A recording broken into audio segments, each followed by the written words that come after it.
าะแรกๆนี้ก็5-6 ปีที่แล้วค่ะคิดว่าเป็นโรคกระเพาะธรรมดาไม่ได้ซีเรียสก็เจ็บท้องกินยาท่าน้ำขาว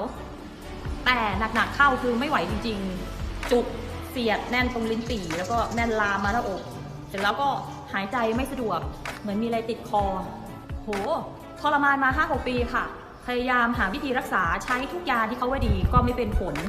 หนักๆสุดก็พึ่งยาโรงพยาบาลค่ะใช้บรรเทาอาการมาเรื่อยๆแต่ว่าหมอบอกว่ารักษาหายขาดไม่ได้คนที่เคยเป็นกรดไหลย้อนเขาจะเข้าใจดีว่ามันทรมานแค่ไหนแต่ว่าคนที่ไม่เคยเป็นคือเขาไม่เข้าใจเราเลยคือเวลานัดลูกค้านัดเพื่อนแล้วอาการเรามันกำเริบกรดไหลย้อนขึ้นมามันทรมานเราไปไม่ไหว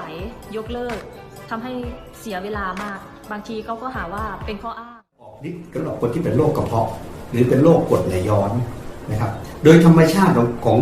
คนที่เป็นโรคกระเพาะหรือโรคกรดไหลย้อนเนี่ยนะครับทุกวันนี้เนี่ยพูดได้ว่า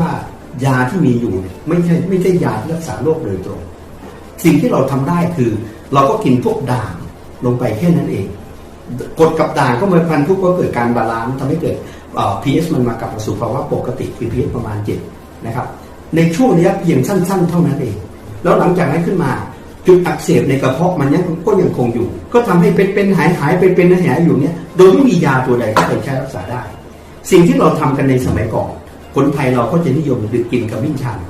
แล้วอย่างที่เรารู้นะครับว่าขมิ้นชันเนี่ยที่เรากินเข้าไปเนี่ยมันไม่ละลายน้ำพอมันไม่ละลายน้ำมันไม่สามารถดูดซึมเข้าสู่ร่างกายได้การออกนี่จึงเกิดประโยชน์ไม่ได้หลังจากนั้นที่บริษัทของเราประสบความสำเร็จจากการทำงานวิจัยนะครับจนได้สารเคอร์คูมินอนละลายน้ำได้มากกว่าสภาวะปกติถึง10,000 เท่านะครับสารตัวดังกล่าวสามารถที่จะดูดซึมไปยังกระเพาะอาหารเข้าไปยังจุดอักเสบแล้วโดยที่สารเคอร์คูมินอยมีฤทธิ์ต้านการอักเสบหรือก็เรียกว่าแอนตี้อินเฟลมมันก็สามารถที่จะเป็นลดอาการอินเฟลมในกระเพาะพอลดอาการอินเฟลมหรือการอักเสบในกระเพาะไอสารไซโตไคน์ที่หลั่งมาก็ลดน้อยลงกรดที่หลั่งออกมาก็ลดน้อยลงตามไปด้วยแล้วสารเคอร์คูมินอยค่อยๆไปเยียวยาแผลในกระเพาะเนี่ยให้ค่อยๆหายขึ้นจนมันสามารถหายกลับสู่จนได้รู้จักเคอร์มาแม็กซ์ตัวนี้ค่ะอาการดีขึ้นตั้งแต่7 วันแรกที่เริ่มทานเลยช่วงแรกก็คือดื่มทันที1 ขวดตอนอาการกำเริบนะคะแล้วมันจะรู้สึกจากที่แน่นนะคะจุกเสียดทรมานมันจะโล่งเหมือนยกไส้ยกพุงเราออกไปเลยค่ะทานมา3 เดือนเหมือนร่างกายเป็นปกติทุกอย่างค่ะตอนนี้ก็เป็นทานแบบบำรุงร่างกายก็คือวันละ1 ขวดก็ขอบคุณพี่สาวเลยค่ะที่แนะนำให้ทานเคอร์มาแม็กซ์ตัวนี้นะคะหลังจากหายจากกรดไหลย้อนชีวิตเหมือนเกิดใหม่เลยค่ะ